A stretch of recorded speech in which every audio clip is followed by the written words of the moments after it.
get started, just to kind of set the stage, I always like to kind of give a state of the state, and I think a lot of this is going to be reviewed for a lot of folks on this call. But basically, the feds in the states are running out of money, and in a lot of cases they're broke and even contemplating filing bankruptcy.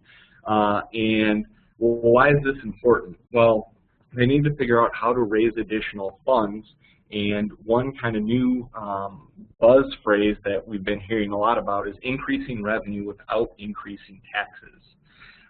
Now, to bring in additional revenue, there's a few ways to do it. You can increase taxes, obviously not very popular, or if you want to kind of get out of the red, you don't necessarily need to raise taxes, but you need to cut spending, and you can do that by getting rid of people, firing them, not obviously, again, very popular. You can cut services, again, not very popular. So is there a way that we can bring additional revenue into the states and into the feds without doing any of those things? And there are a few ways, and the IRS and the states are working through these and implementing them. And one of the most popular things right now is closing what's called the tax gap. And that is figuring out the amount of money that people should be paying to the IRS and what they're actually paying. That there's a tax gap. What should be paid and what is paid is not the same thing. So how can we close that gap, bring in additional money that doesn't cause the raising of taxes? And the best way to close that tax gap, the IRS has found, is information reporting, i.e. 1099s.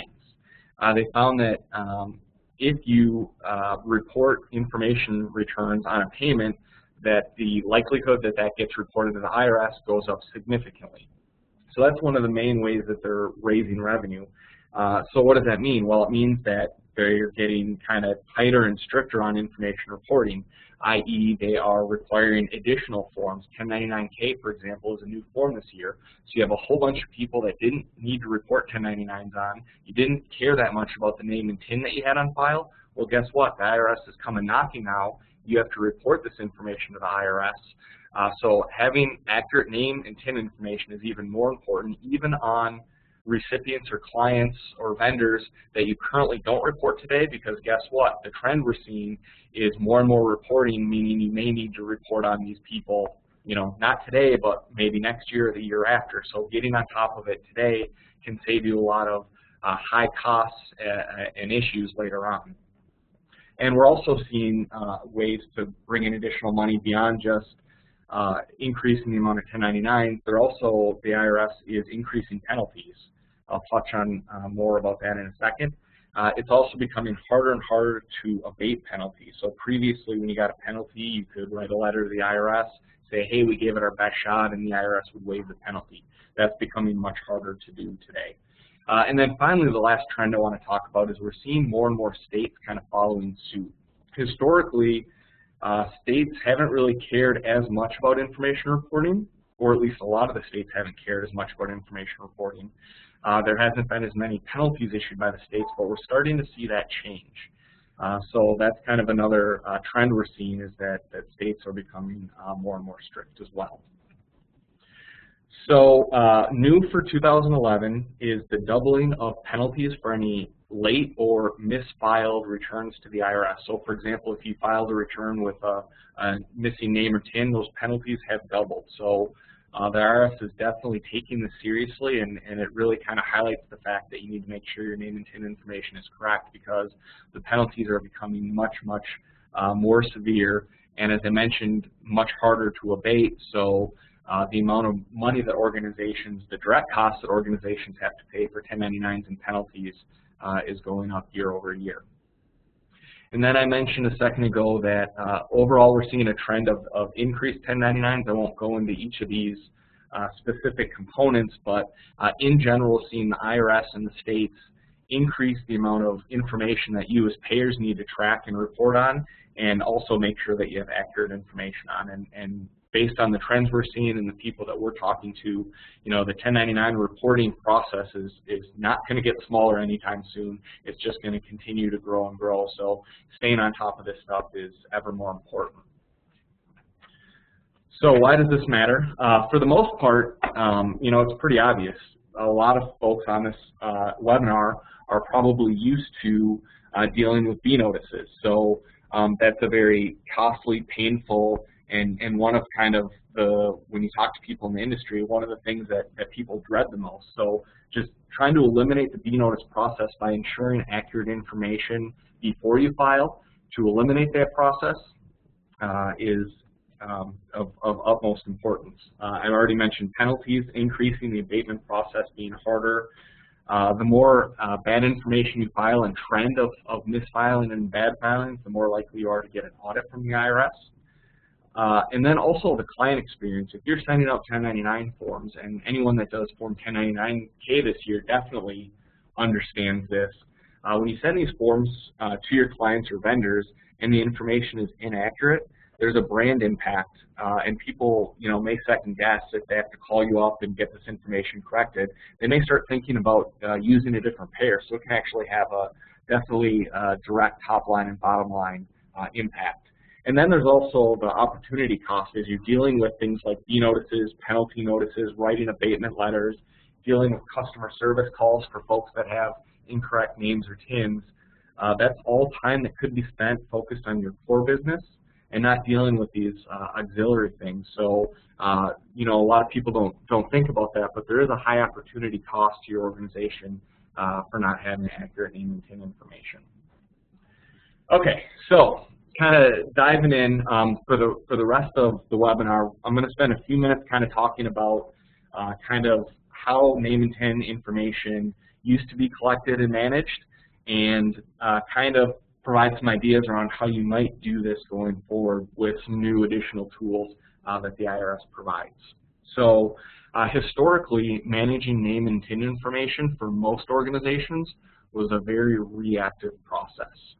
So, and here at Convey we call it kind of tax identity management, which is the accuracy of both the tax ID and the name that's associated with that tax ID. So historically, very, very reactive process.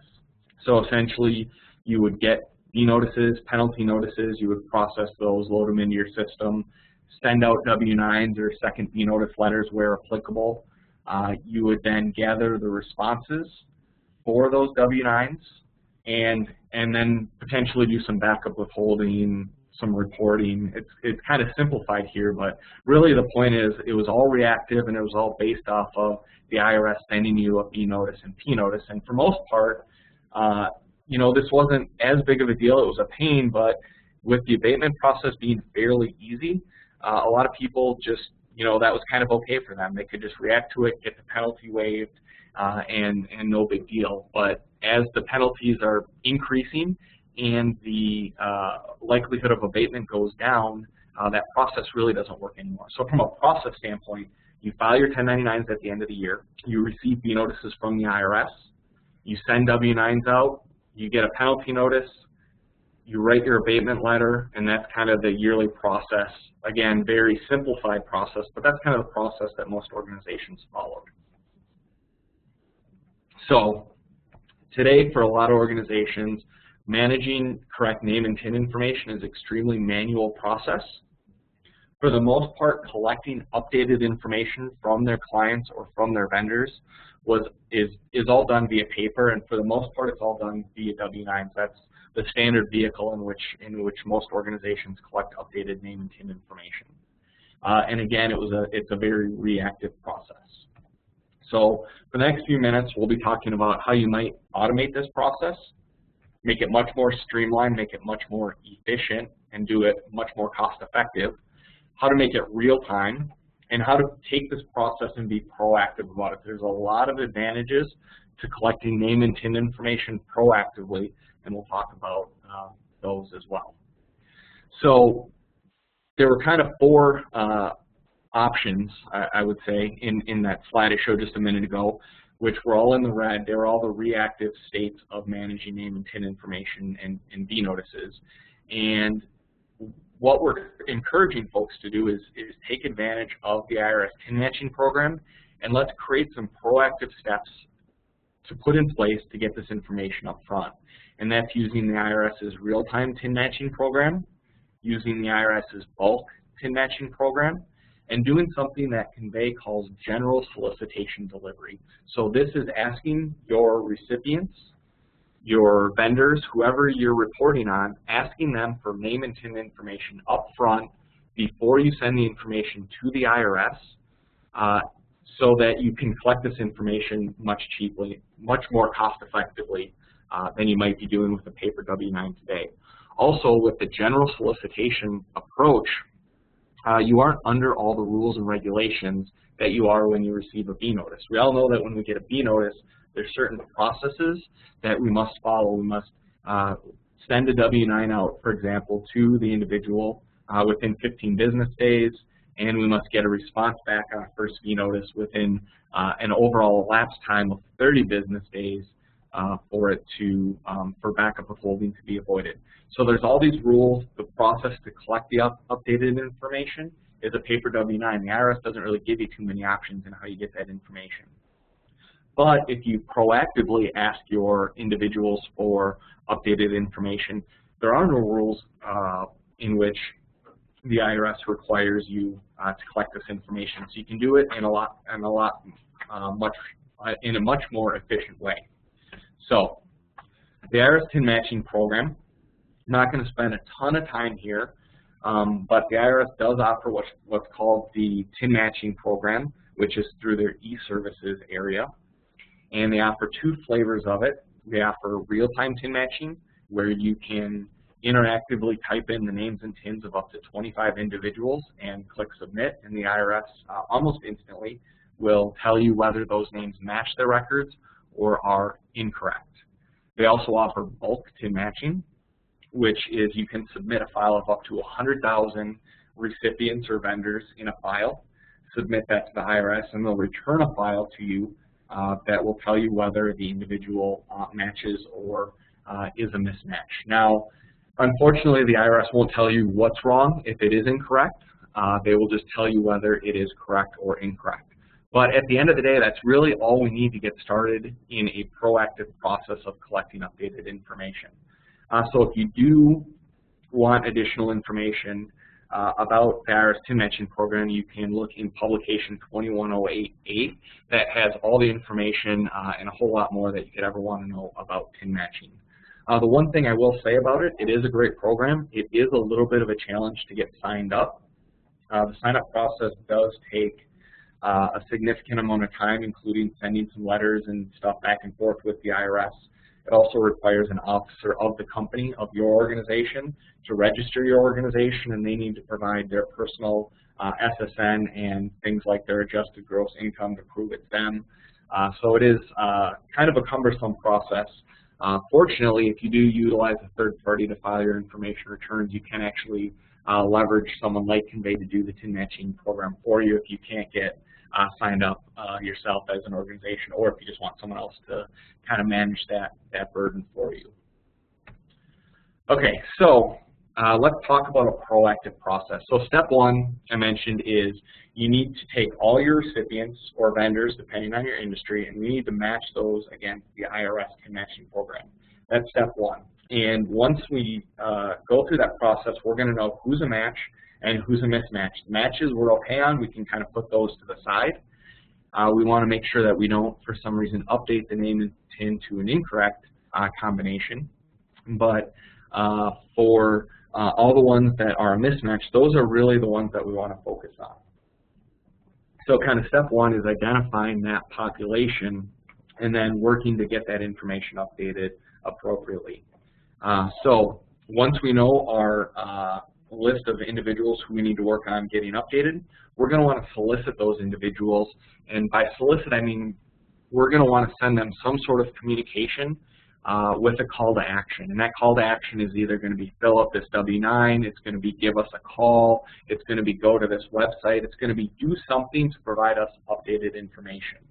The nice thing about doing this proactively, not on a B notice, is the IRS, there are no rules around how you collect this information. So we're seeing a lot of individuals do things like send emails to their clients, and we'll cover this in more detail in a minute, but just know that there's more cost-effective ways than mailing a W-9 to solicit the individuals who need updating. So TIN match the data, solicit the individuals that are incorrect, Step 2 is collect responses. So as they're providing you updated information, you obviously need a way to collect that information.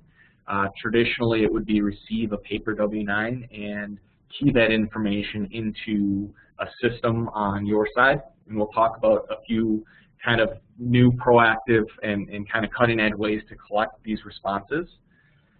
Third step is update the data. So after you get the responses, update all your systems. And the fourth step, and this is very important, which is re-tin match the data. So if you solicit 10,000 people, and let's say you get 5,000 responses back, you've updated those 5,000 vendors or customers or clients in your system, you want to now re-tin match that population of 5,000 individuals and make sure that the information that they provided is accurate. What we found at Convey is that about 25% of the responses that our clients get back in response to the solicitation are still incorrect. And we kind of see that across industries, across clients. Just in general, kind of our rule of thumb is that you need to factor about 25% of what you get back is still going to be a mismatch according to the IRS. And that could be an issue on the IRS's side. In a lot of cases, it's going to be people using, for example, a business using a doing business as name versus their legal tax name. Doctors or lawyers transposing or you know, their clinic's name versus their name. So there's lots of different reasons for each industry, but in general, we typically see about a 25% mismatch rate on those responses. So key step, re-tin match the data for that 25% or whatever it is based on the data. You need to now resolicit that individual again. Convey would recommend that when you resolicit them the second time, you might want to change up that communication you send the second time so that the client knows that you received their initial response. So you may start the letter off something like, "Thank you for your your updated legal name and information. Unfortunately, it still doesn't match with the IRS," and provide some additional guidance. That way, the person receiving the form knows that you've acknowledged their first response and don't think that you're just, ignored their response and are sending out another mailing. So kind of another important step. So I mentioned a couple kind of new ways if you're proactively soliciting your clients or vendors. You don't have to send out a paper W-9. Paper W-9 is kind of the traditional way which people collect this information.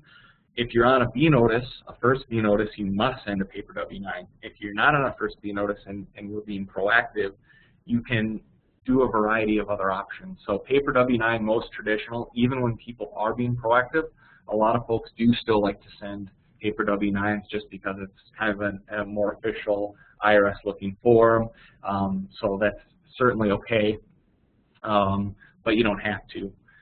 What we're seeing a lot of people do is move to more cost-effective means of getting this information proactively. And one way we're seeing is through email. We wouldn't recommend that you send out any personal information in the email, so you wouldn't want to say, "Hey, here's the name and PIN we have on file. It doesn't appear to be right." You're going to want to send them a communication just letting them know the information is not accurate, and then either provide them a website to go to update the information or a place where they can, maybe you attach a W-9 to the email that they can print off, fill out, and mail in. So you want to be careful with email because you don't want to include personal information in it, but to get people to take an action, it's a very, very cheap and almost instantaneous way to get people to start updating their information. So becoming definitely much more popular. Another option we're seeing people use is a letter self-mailer. And by self-mailer, I mean like maybe it's a postcard. It's not a full letter that's in an envelope. It's something maybe smaller than that. Maybe it's a self-sealed thing where they just rip it open and it folds in two. Those are generally a lot cheaper than sending out a full multi-page W-9. So again, it's a cheaper way to get people via mail to work to get that information corrected. So again, it's directing them to go somewhere, to give you a call, to do something, but that outbound solicitation can be a lot cheaper than a traditional W-9. We're also seeing folks use the phone and customer service agents. So this doesn't necessarily mean they're picking up people, calling them and asking them for the updated information, although we are seeing that. But one kind of neat thing that a few of our clients have done is if someone calls their customer service line and their name and TIN information is incorrect, the agent will actually then ask for updated information. So here you're not actually spending any money on outbound communication. You're just taking advantage of your client or vendor calling you and using that as your touch point to get the updated information. So extremely cost-effective way to do that. And then finally, a portal on a website. So we're seeing lots and lots of organizations now create web portals. We've helped a few of our clients with web portals where you send an email, it directs the client or vendor to a web portal where they securely log into that portal and provide updated name and TIN information. It's very, very secure. Kind of the nice thing about that as well is it puts the burden of receiving the updated information actually on the vendor or client. You now don't have to rip open the W-9 letter, key in all the information into another system. The individual's actually typing it right into an electronic database where the information is already, the whole process of updating the results is happening automatically in a seamless way. And what you can also do with a portal is you can integrate that with real-time TIN matching. And I'm going to talk more about that in a second. So here's kind of an example of what you might do for a web portal. Again, this is something that we've helped a few organizations with to date, but the neat thing about it is that someone logs into the portal, and at this point, you don't have to key in the responses. The actual vendor or client is keying in the information themselves. If you integrate this with the IRS's real-time TIN matching program, when someone types in an updated name and TIN, if that name and TIN is wrong, in real time you can alert that individual, hey, thanks for the information, but it doesn't match the IRS records. Can you please try again? And you have them now engaged in a real-time situation, and you don't have to worry about that 25% of bad names and TIN that are coming back. You're actually dealing with it in a real-time situation. They put in their information. If it's wrong, in real time they're going to know, yep, it's wrong. I fall into that 25% bucket. I can change my information, resubmit it, and hopefully this time get a match. So much more streamlined and automated process to collect this information. Again, I just want to emphasize that all these kind of new methods that I'm talking about all are when you're being proactive about collecting this information. If you do get an IRS B notice, you do need to follow the IRS B notice rules for collecting this information. So this is strictly for a proactive approach. So kind of the final thing that I want to mention is, you know, most of us tax folks, we kind of sit at the back end, at the end of the process. And we're just kind of getting the information that is fed to us kind of from upstream, from really the account setup team, which is usually someone other than the tax department. So besides being proactive about collecting this information, you can collect this information proactively much cheaper, much more cost effective, but the ultimate solution is to get the information right the first time, and then even the cheaper proactive approach doesn't apply. You're going to save a ton of money, time, opportunity cost, as well as direct costs. So we definitely encourage all of our clients and everyone we talk to and work with to figure out how you can engage your account setup team to put some validations and processes in place when you're signing up a new client or new vendor to make sure that the name and TIN they're collecting is accurate right up front, because then the B-notice process and this whole thing kind of is out the window because it's right the first time. So if there's any way you can engage those folks to put some validations in place, put some checks in place to make sure the information is accurate, that's kind of the ultimate situation. And another thing you can do besides just processes is you can actually integrate into your account setup process real-time TIN matching. So when you're setting up a new client or vendor, if the information they've provided in that setup process is inaccurate, it can actually tell them in real time the information's incorrect, and you can kind of stop, make sure that they get the updated information, and really streamline the entire process. So with that, just a couple key takeaways I wanted to recap before I turn it back over to Lauren. In general, the IRS is actively closing the tax gap as well as the states. So that means for us in the tax areas, it's going to mean increased information reporting, and it's going to mean, you know, continued reporting of payments that we haven't previously needed to report on. So if we are making payments and the names and TINs aren't right, just because you're not reporting on those to the IRS today, doesn't mean that in the very near future you might not have to. Proactive versus reactive. If you're just still in the reactive mode, now's the time to really change your focus, change your process, get into proactive mode. You can collect this information proactively, much more cost effective than you can in a reactive state. And it's also going to lead to happier clients and vendors because you don't have to contact them for updated information, as well as have a brand impact of sending W-9s, withholding. It's a very ugly process, so any way we can avoid that, we should. And then finally, the ultimate solution, besides being proactive, is figure out how you can work with your account setup team to integrate real-time TIN matching, or at the minimum, create some processes, some validations, some steps to make sure that the name and TIN information that they're collecting is accurate so that you don't have to worry about this cleanup on the back end. So with that, I'm going to turn it back over to Lauren. Great, thank you, Neil. And I do want to acknowledge that we are just a couple of minutes over, so we're just going to take a couple of really quick questions. Of course, the most popular question that we get, is this presentation being recorded, and will we be able to access the slides? And the answer to both of those questions is yes. We've recorded today's event, and we've actually prepared another version of Neil's presentation as a handout for you with a few more bullets, just so you can kind of capture more of the key information. And with that, the first question that we've received from an audience member is, can we use Convey's access to actually do the real-time TIN matching? Yeah, that's a great question. So we actually, in some of our products, we do have real-time TIN matching actually integrated into the product itself. So you actually can, through like our taxport, for example, our taxport application, you can do a real-time TIN check through our application and not need to go to the IRS website. So that is an option with some of our applications. Another question is, how often should you have your W-9s updated? So that's a good question.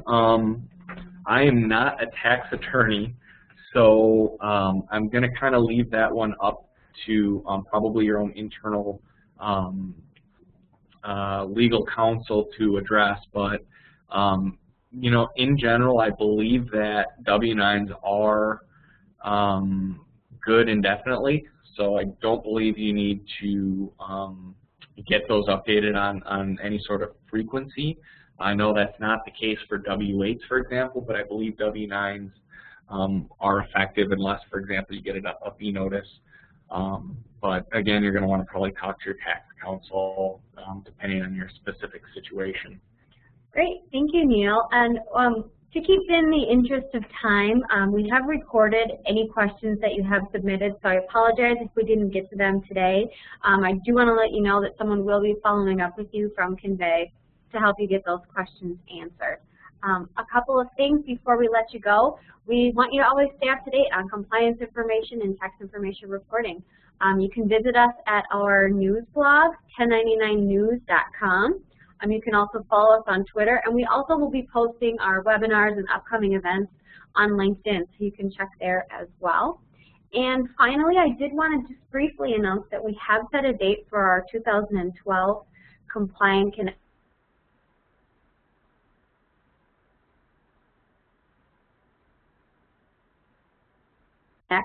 And it's about 2.5 days of regulatory compliance and tax automation solution sessions. And right now we're offering double early bird discount, so about $400 off of the actual price of the conference. We have a 2-day pass as well as a 3-day pass. So I invite you to check out c2summit.convey.com for some more information about some of the sessions that will be offered, as well as a little bit more information on the hotel and the dates and everything like that. So that's all we have for today. Thank you very much for joining us. And again, you'll probably be getting an email from me early next week with access to the recorded version of today's webinar, as well as a PDF handout of Neil's slides today. Thank you very much, and enjoy the rest of your afternoon.